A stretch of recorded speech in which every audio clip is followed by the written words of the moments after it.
Bismillahirrahmanirrahim. Assalamualaikum warahmatullahi wabarakatuh. Waalaikumsalam warahmatullahi wabarakatuh. Siap siro menyapa yang semoga dirahmati Allah Subhanahu wa taala. Jumpa lagi di obrolan hari ini kita di bulan suci Ramadan. Semoga pemirsa semuanya sehat-sehat dan puasanya dilancarkan sampai di akhir atau penghujung Ramadan nanti. Dan semoga kita semuanya meraih derajat takwa. Kesempatan kali ini saya didampingi atau akan berbincang dengan salah satu pengawas syariah yang terakreditasi Dewan Syariah Nasional, Ustadz Dr. Ribut Purwojuwono. Assalamualaikum Ustadz. Waalaikumsalam warahmatullahi wabarakatuh. Jadi kesempatan kali ini kita mau ngobrolin ekonomi syariah, ekonomi umat, dan tentu terkait dengan Ramadan. Ramadan itu bukan saja ibadah mahdoh, ya tentu pastinya ibadah mahdoh ya, utamanya. Tapi ya, juga punya implikasi ibadah-ibadah lain, ibadah sosial, ya, termasuk juga dalam bermuamalah. Tentu Ramadan ini kita dilatih ya, karena bulan tarbiyah, bulan madrasah, kita dilatih untuk bagaimana mengamalkan seluruh syariah, seluruh ajaran Islam, baik yang berhubungan dengan Allah ya, sholat, puasa, zakat. Puasanya tentu karena kita dalam bulan puasa. Tentu juga kita dilatih untuk bermuamalah, juga melatih diri kita agar jujur, adil, dan saling memberikan manfaat tentunya bagi orang lain. Oh iya, bisa saya langsung sambung aja ya, kita silakan. Ngobrol santai aja gitu. Jadi memang apa itu tujuan, sebagaimana kita ketahui, tujuan akhir puasa itu kan takwa. Takwa itu mesti diimplementasikan pada semua aspek kehidupan. Jadi benar kalau puasa itu berdampak bukan hanya pada aspek ritual saja, tapi juga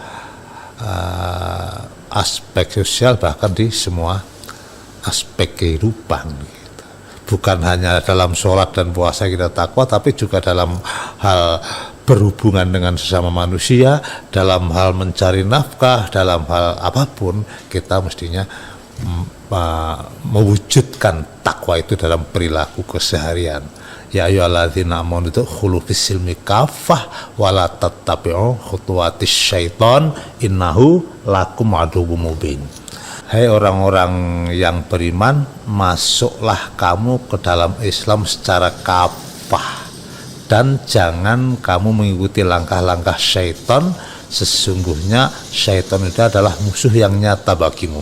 Jadi kalau dikatakan kafah berarti pada semua aspek begitu saya rasa, termasuk dalam berekonomi, termasuk dalam bermuamalah. Mungkin itu yang ya, artinya kan memang ini bulan tarbiyah untuk mengkafahkan diri sebenarnya kan ya. Yeah. Kalau sholat ya mungkin karena waktunya pendek, 5 sampai 10 menit lah taruhlah sholat 5 waktu itu ya. Ya bisa kafah di sholatnya, tapi kan ketika keluar sholat kadang-kadang lupa lagi sholatnya itu. Tapi kalau Ramadan ini hampir 24 jam kan, itu sebetulnya dituntut untuk melatih diri menjadi kafah. Nah yang menarik ini kan pemirsa, Ustadz Ribut ini pengawas syariah ya, yang kompetensinya diakui oleh DSN Dewan Syariah Nasional dalam mengawasi lembaga keuangan mikro syariah, dalam hal ini KSPPS, BMT kalau di nama umumnya, call name-nya itu BMT. BMT itu Baitul Mal wa Tamwil. Nah, Pak Ribut ini apa namanya, banyak ya umat masyarakat masih belum banyak mengenal apa itu BMT. Jadi beberapa hari yang lalu saya dengar ada kuis itu. Jadi apa usahanya BMT? Ada yang jawab majelis taklim gitu. Jadi memang masih awam sekali bahwa BMT ini kan bukan lembaga seperti itu. BMT kan lembaga keuangan mikro. Ya, lembaga keuangan yang kemudian dalam hal ini BMT Baitul Mal wa Tamwil ini sesuai dengan namanya gitu. Bukan tidak sama, mohon maaf ya, tidak sama dengan bank konvensional pada umumnya gitu. Jadi tidak ada istilah dalam BMT itu ya, kalau masih banyak di antara kita gitu yang awam terhadap BMT ini yang menganggap bahwa BMT itu ya kayak bank, ngutang uang kemudian memberikan bunga, anggapannya seperti itu, padahal kan tidak demikian gitu. Tidak ada istilah pinjam uang mengembalikan lebih, itu tidak ada, sebab kerja BMT itu dikontrol oleh syariat gitu, maksud saya gitu. Sedangkan syariat sudah jelas segala macam piutang yang mengambil manfaat adalah haram kan gitu. Riba gitu riba. Ya. Semua tambahan adalah riba. Nah, semua tambahan riba dan semua piutang yang mengambil manfaat itu tuh haram kan gitu ya. Jadi supaya nggak lompat-lompat juga mungkin perlu dijelasin. BMT itu kan dua lembaga sebetulnya. Nah, ya. Satu Baitul Mal. Sampai jelaskan itu. Ya. Jadi kalau BMT itu singkatannya tadi Baitul Mal wa Tamwil. Jadi ada Baitul Mal, ada Baitul Tamwil. Kalau Baitul Mal itu fungsinya untuk menghimpun dan menyalurkan zis, waf, itu zakat, infak, sedekah dan wakaf. Nah, Baitul Tamwil itu yang memang orientasinya bisnis.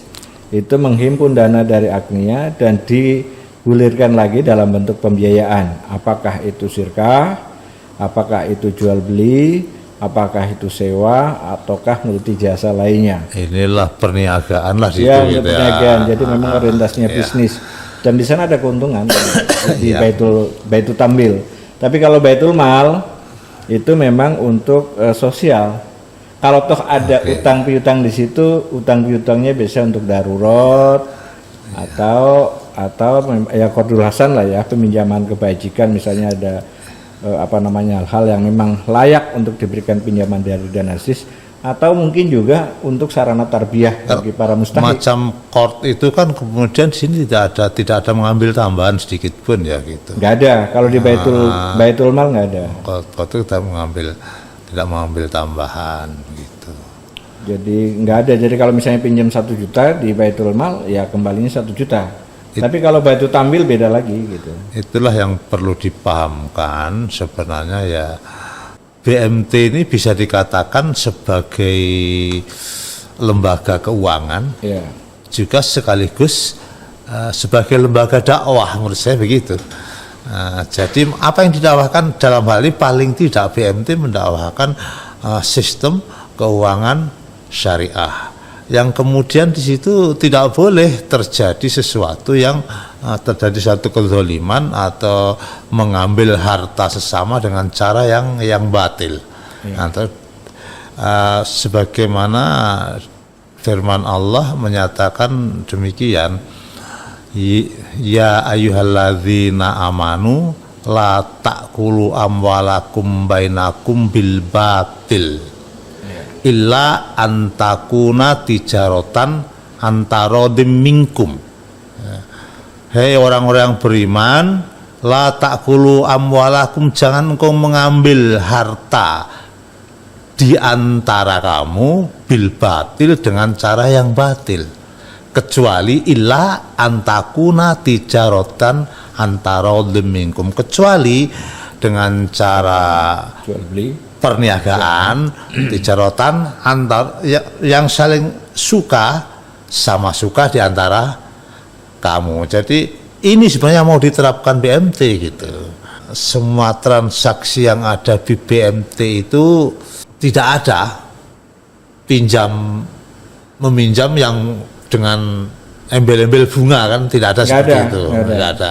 Jadi kalau yang pinjam meminjam tadi qardul hasan, dan itu diperuntukkan di Baitul Mal. Kalau di Baitul Tamwil itu ke jalan perniagaan, tentu tadi perniagaan tadi boleh jual beli, boleh sewa menyewa, boleh sirkah, itu kan juga perniagaan yang insya Allah dihalalkan oleh Allah dan tidak ada larangan. Bahkan dianjurkan kalau ngeliat ayat tadi, Nah, cuma yang mesti digarisbawahi juga, kadang-kadang orang menganggap ketika pinjam meminjam pakai tambahan itu, oh yang penting kan suka sama suka.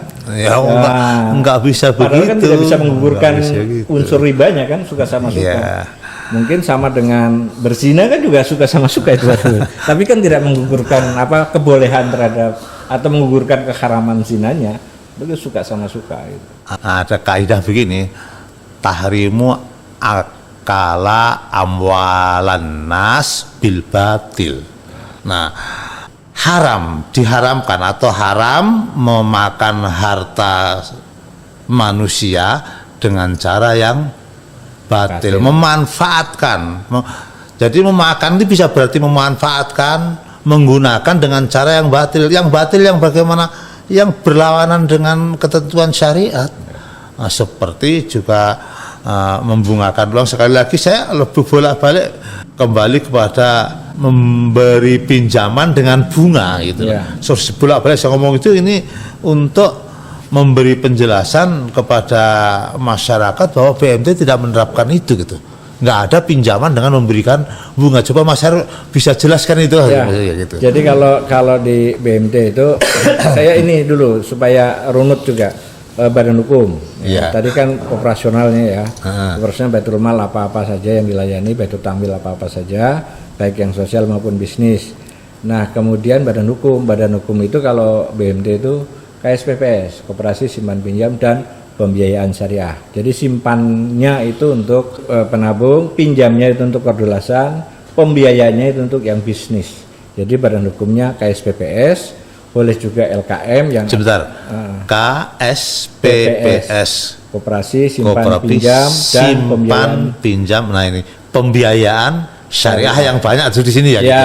Kuncinya ada di pembiayaan syariah. Nah, pembiayaan syariah sendiri ada beberapa akad. Jadi ada yang syirkah, kerjasama nanti itu prosesnya kerjasama, hasilnya adalah bagi hasil. Kemudian ada juga jual beli. Jual beli sama dengan jual beli pada umumnya. Jual beli misalnya si fulan butuh motor, kemudian datang ke BMT, nanti BMT carikan motornya, BMT jual motor, pembayaran jadi cicil gitu. Kemudian sewa juga begitu, ijaroh ya.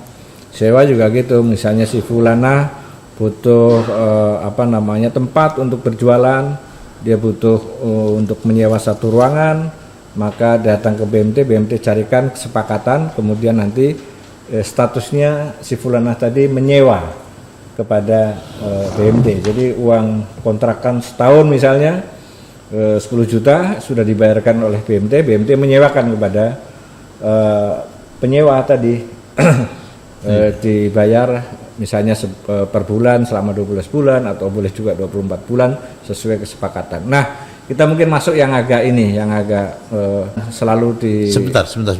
Kalau yang tadi itu jual beli itu kalau murabah dasarnya kan jual beli ya kita.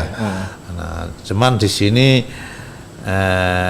ketika ada persyaratan lain untuk murabah itu dengan menegaskan itu murabah ya. Nah, menegaskan harga belinya, modalnya. Jadi penjual dalam hal ini BMT itu dia membeli dengan modal sekian. Nah, itu kemudian dijual kepada saya jual ini saya beli dengan harga sekian dan saya jual kepada Anda dengan harga sekian. Dengan kelebihan itu sebagai keuntungannya BMT, gitu. Keuntungannya BMT kan. Ya, itu yang membedakan jual beli biasa dengan murabah tentu. Kalau orang jual beli biasa nggak disebutkan modalnya berapa, pokoknya harga jualnya sekian. Boleh ditawar dan sebagainya. Dan itu masih boleh kalau asal nggak disebutkan. Masalahnya yang sering terjadi juga sumpah serapah ya. Oh iya. Bersumpah bahwa ini saya beli saja harganya sekian, padahal sudah sumpah bohong lagi. Ini berdagang sambil berbohong, ini yang tidak dibenarkan dalam Islam. Iya, la taqulu amalukum bainakum bil batil tadi gitu. Bukan cuma di maksudnya yang paling itu malah justru dijual beli konvensional yang sering itu melanggar, yang Itu sebenarnya kan ada unsur penipuannya juga di situ kan, Ya. unsur gorornya juga. Artinya itu memang tidak boleh. Iya, nggak Haram boleh. itu. Haram gitu. kan jatuhnya, keuntungannya jadi haram kan. Iya. Dia bilang wah saya rugi nih gitu. Ada. Padahal misalnya dia beli 100, wah ini modalnya aja 120 misalnya. Nah, kan bohong. Bohong itu kan. Bohong itu sudah dosa. Ya. Itu kan menjadi apa namanya merusak jual beli itu sendiri. Nah kalau dalam murabahah itu memang disebutkan ini saya beli motor dari dealer itu 20 juta, saya jual ke bapak 25 juta, dibayar 10 bulan misalnya. Nah, atau Bapak boleh mencicil. Cicil gitu. Nah, itu murabahah. Sesuai dengan kesepakatan. Bapak mau mencicil berapa bulan? Atau ini saya jual Bapak cicil berapa bulan, Bapak mau tidak macam gitu ya? Boleh kan udah ada Ya, kesepakatan. ini juga Pak Ribut yang sering saya dengar di masyarakat, apa bedanya bank syariah dengan atau lembaga keuangan syariah dengan konvensional gitu. Dia sama-sama pinjam 20 juta di bank gitu, di konvensional lah ya, lembaga keuangan konvensional. Kemudian dia beli motor dengan harga 20 juta, taruhlah sama. Di bank nanti kembalikannya 25 juta, Di di BNT juga 25 juta. Itu kan dari sisi 5 jutanya kan sama itu. Sama. Iya. Yang membedakan kan sebetulnya Akadnya. akadnya. Gitu. Jadi yang satu dibolehkan dalam Quran itu, Ya dibolehkan. ya kan? Ilan takuna tijarotan antara mingkum tadi kan. Ya, karena jual beli kan. Nah, karena- Padahal untungnya sama itu 5 Rela juta. sama rela. Nah, selisihnya sama 5 juta. Bedanya kan di akadnya. Kalau di akad di bank, mohon maaf ini tidak bermaksud mendiskreditkan bank konvensional, tidak bermaksud begitu. Tapi jelas akadnya di bank itu kan pinjam Pinjam uang. nanti mengembalikan dengan bunga, bahkan juta. jelas bunganya 5 juta. sekian, bunganya sekian persen dari jumlah pinjaman. Kan ditegaskan itu bunga. Kalau kita itu kan menghindari bunga, Ya. maka apa yang mau dibeli kita belikan. Nah, seperti itulah Jadi, caranya. akadnya gitu. gampangannya kalau di konvensional itu pinjam 20 juta, mengembalikannya 20 juta plus bunga 5 juta, jadi 25 juta. Kalau di syariah, di BMT maupun di bank syariah itu jual beli murabahah seharga 25 juta, gitu kan? Ya. Langsung itu menyebut harga motor itu 25 juta karena tadi untuk beli motor contohnya. 25 juta dicicil selama 24 bulan atau 12 bulan. Kalau di sana 25 juta dicicil juga sama mungkin 12. Yang membedakan tadi akadnya. Yang satu transaksi jual beli motor ada barangnya, kemudian yang sana pinjam meminjam uang. Pinjam uang soal beli motor atau apa itu urusan Ya. nasabah Ya. sendiri kan gitu lah. Jadi kan orang kadang tidak melihat proses tapi hanya melihat hasil yang akhirnya berpikiran bahwa konvensional dengan syariah sama, itu kan beda. Itu baru dari satu contoh transaksi atau satu contoh akad gitu ya. Ada akad lagi yang lebih beda jauh, tentu akad bagi hasil, akad syirkah, Ya. baik mudharabah maupun musyarakah itu. Jadi kalau mudharabah itu semua modal ditanggung oleh BMT atau bank syariah atau lembaga keuangan syariah. Nah, yang minjem atau mudharibnya itu yang mengelola usaha. Bukan minjem itu, Mas. Yang Iya. bukan minjem sebetulnya. Tidak Penyertaan modal di sana. Tidak ada, Syirkah. ya tidak ada. Berserikat lah. Ya. Berserikat. Ya. Jadi berserikat antara BMT dengan nasabah atau dengan anggota. Jadi untuk satu usaha, misalnya setelah dihitung ternyata butuh modalnya 10 juta, semua modalnya dari BMT. Nah itu nanti misalnya untuk jangka waktu setahun, kemudian nanti dihitung kira-kira, kan tetap harus dihitung, dianalisa lah kalau di lembaga keuangan itu. Dianalisa proyeksi keuntungannya sekian, biayanya sekian dan seterusnya, nanti dihitung sama-sama disepakati nisbah, disepakati bagi hasilnya. Setelah disepakati, nanti disepakati jangka waktu pengembaliannya, misalnya setahun atau 2 tahun. Nah nanti bagi hasilnya itu yang tadi disepakati dibayarkan pada akhir atau setidaknya pada periode-periode kapan dia mendapatkan keuntungan. Sesuai dengan kesepakatan. Ya, setelah ada masa, kalau misalnya pertanian gampang, misalnya modal untuk nanam bayam ya, petani bayam, semua modal dari BMT 5 juta. Itu jangka waktu kalau bayam kan mungkin 2 bulan apa ya, saya nggak terlalu ini, 2 bulan atau 3 bulan. Nah setelah 2 bulan atau 3 bulan, nanti dihitung dari 5 juta itu menghasilkan berapa pada akhir periode. Jadi intinya begini sebenarnya, apa yang terjadi di BMT itu terutama yang baik itu tamwilnya ya gitu, itulah perniagaan. Ya. Perniagaan, kemudian banyak model di situ. Ada musyarakah, ada mudharabah, ada murabahah dan lain-lain, yang semuanya itu sudah diperhitungkan sedemikian rupa sehingga tidak melanggar aturan syariat. Karena memang dalam kehidupan ini Allah memberikan izin kepada hambanya itu untuk mengambil yang baik gitu, dan menghindari yang haram tentunya, dan juga Allah itu memperingatkan jangan mengikuti langkah-langkah syaitan gitu. Kalau kita lihat Al-Baqarah 168, kulu mimma fil ardi halalan thayyiban wala tattabi'u khutuwatis syaiton innahu lakum aduwwum mubin. Jadi jelas, ambillah, bukan makan dalam konteks ini bukan hanya diartikan sebagai memasukkan makanan ke mulut yang bermuara di perut, yang bermuara, bukan seperti itu. Jadi mengambil apa saja dari bumi ini yang disediakan Allah untuk manusia itu dengan cara yang halal. Nah, BMT ini berusaha untuk itulah, mengambil dengan cara yang halal. Dan dalam konteks hubungan antar sesama manusia dalam perniagaan itu juga Allah Ta'ala amalukum bainakum bil batil. Jangan mengambil harta dengan cara yang batil begitu. Jadi itu yang sebenarnya diusahakan melalui baitul tamwil di BMT.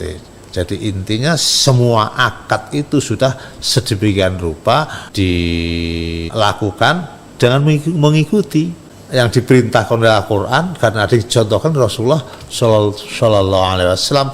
Hal-hal semacam itu sudah terjadi di masa sahabat itu, di masa di zamannya Rasulullah Shallallahu Alaihi Wasallam. Cuma diabaikan kan, dianggap bahwa ekonomi syariah ini baru, padahal kan sebenarnya sudah lama gitu kan. Prinsip-prinsipnya sudah ada, kaidah-kaidahnya juga sudah ada, rambu-rambunya juga sudah jelas sebetulnya kan. Termasuk syirkah itu kan. Saya melanjutkan yang misalnya akad mudharabah itu tadi. Jadi kan itu akad yang disepakati oleh dua belah pihak, BMT dan nasabah atau anggota, untuk satu usaha yang semua modalnya dari BMT. Nanti yang disepakati hanya jumlah modal penyertaan BMT ke mudharibnya, kemudian jangka waktunya, kemudian juga nisbahnya.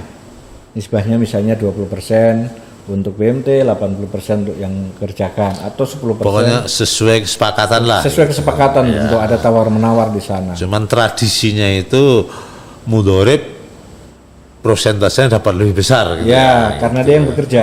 Yang punya modal otomatis lebih kecil dibanding yang bekerja, atau anggota lebih besar dapat keuntungannya. Jadi kalau contohnya tadi 5 juta untuk menanam bayam selama 3 bulan misalnya, yang disepakati dari awal itu jangka waktunya misalnya 3 bulan, modal penyertanya disepakati 5 juta, proporsi bagi hasil misalnya 20-80, maka pada bulan ketiga dihitung bersama-sama tentunya, ternyata dapat menghasilkan misalnya 7 juta gitu. Berarti ada keuntungannya 2 juta. Nah, 2 juta itu yang dibagi 20% untuk BMT, 80% untuk yang menjalankan usaha mudharib gitu. Kalau itu kemudian menghitungnya dipercayakan sama mudharib, Ya itu juga kan bisa. boleh aja boleh, kan. Ya, dasarnya kan saling mempercayai. Dan biasanya Misalnya pada saat itu tuh sudah disepakati biaya-biaya yang akan timbul. Misalnya biaya tenaga kerja selama 3 bulan itu berapa, kemudian pupuk itu berapa, kemudian alat bantu, kemudian lain-lain yang disepakati berapa. Biasanya begitu. Untuk menghitung nisbah itu tadi harus disepakati dari awal. Meskipun nanti pada akhirnya akan mungkin muncul deviasi, ada perbedaan misalnya ternyata butuh tenaga tambahan misalnya, atau karena musim hujan terus ternyata harus butuh pupuk misalnya gitu ya, atau karena kemarau butuh air misalnya harus ada biaya tambahan di sana. Nah itu kan muncul biaya realnya yang nanti pada akhirnya akan diperhitungkan. Nah, tentu keuntungannya tadi nggak bisa dipastikan sejak awal.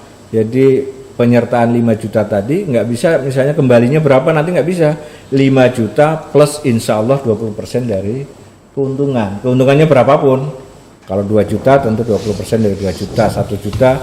Nah kalau tidak untung tentu tidak ada yang dibagi gitu. Nah mungkin pertanyaan yang muncul, nah, bagaimana kalau misalnya rugi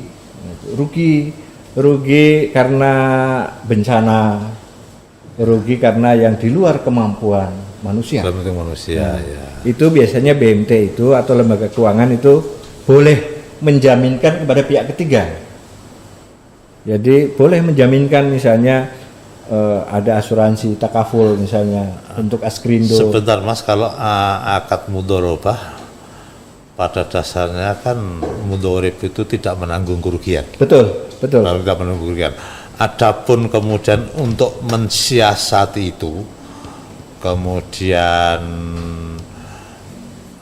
BMT itu mencari penjamin di saat dilakukan akad itu kan Ya.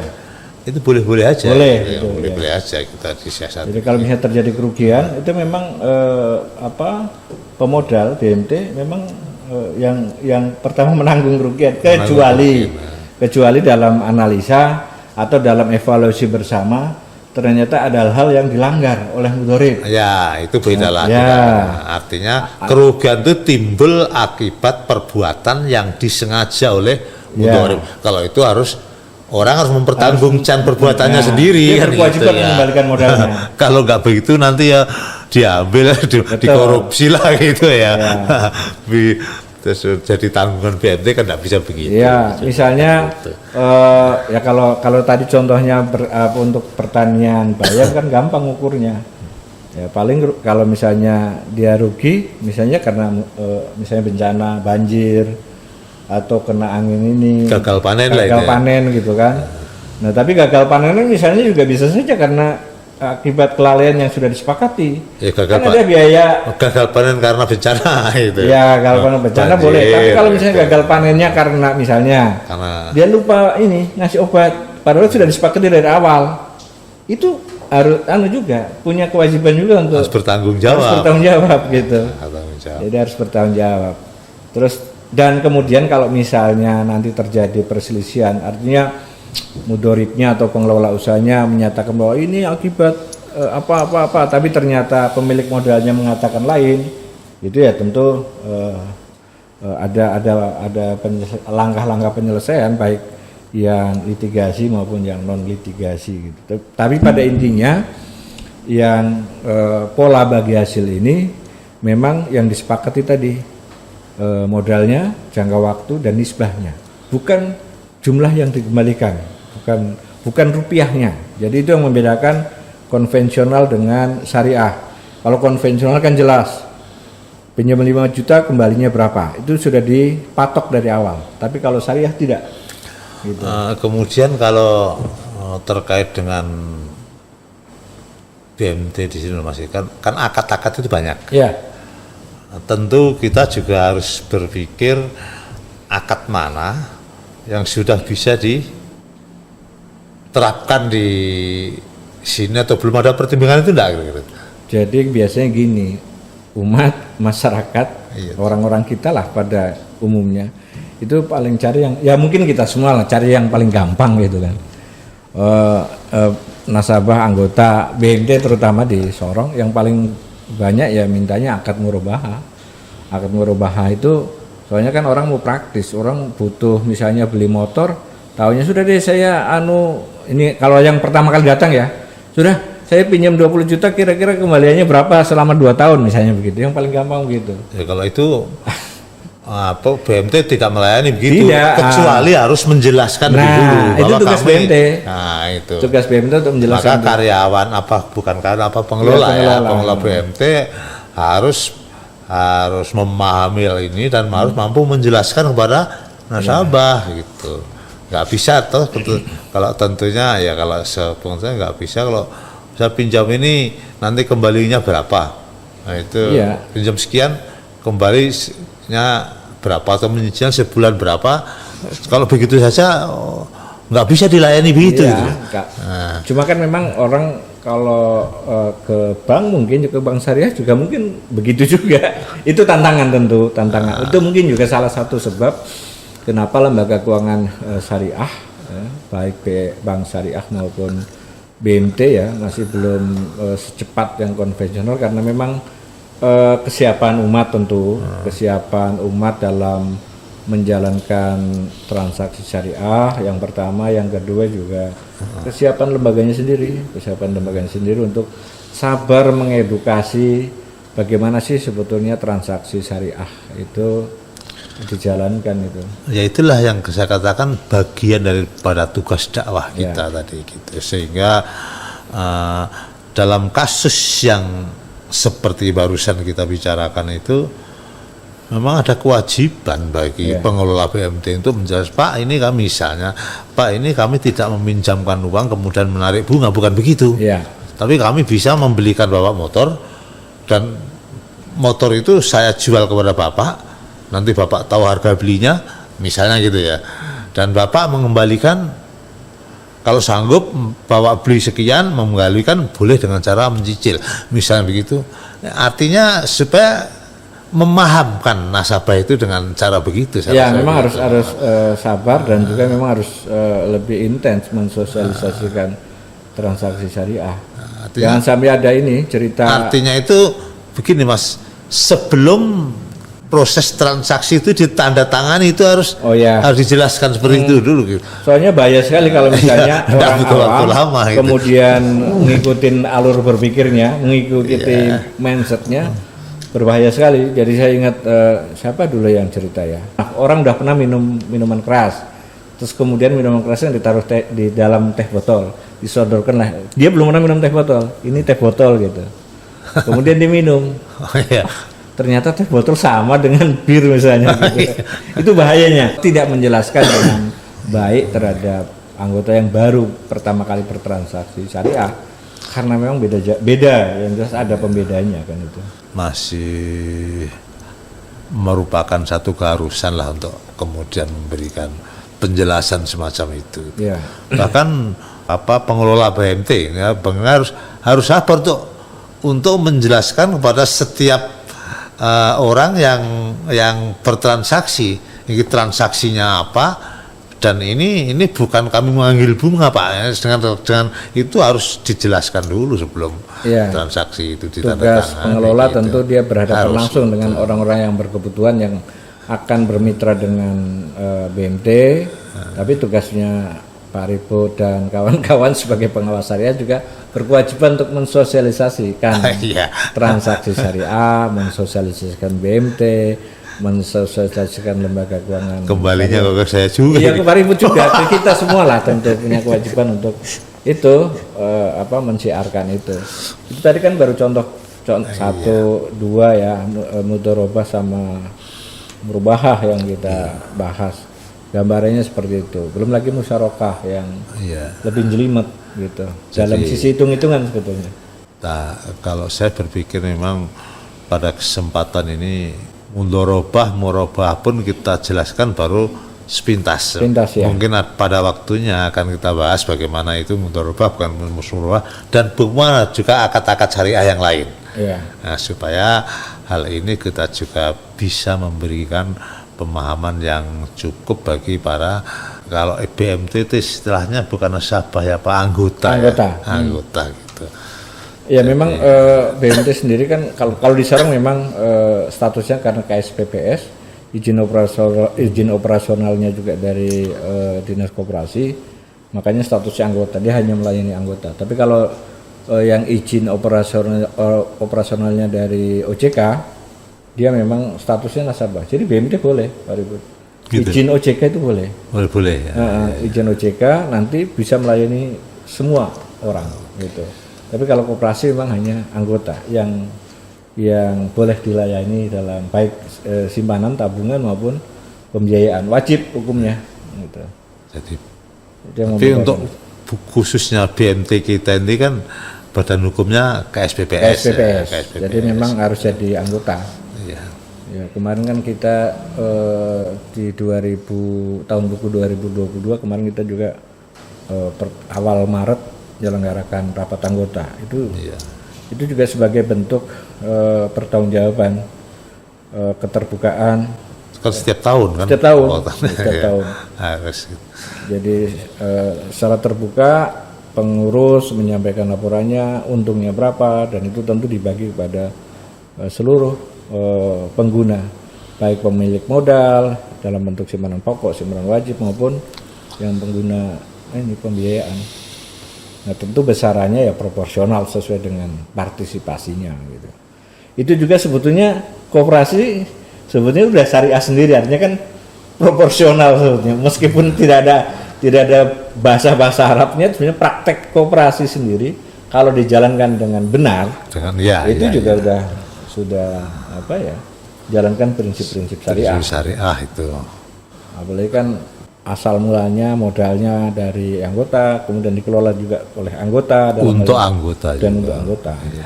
Jadi memang sebetulnya itu sebuah badan hukum yang ideal sebetulnya untuk mengembangkan perekonomian umat gitu.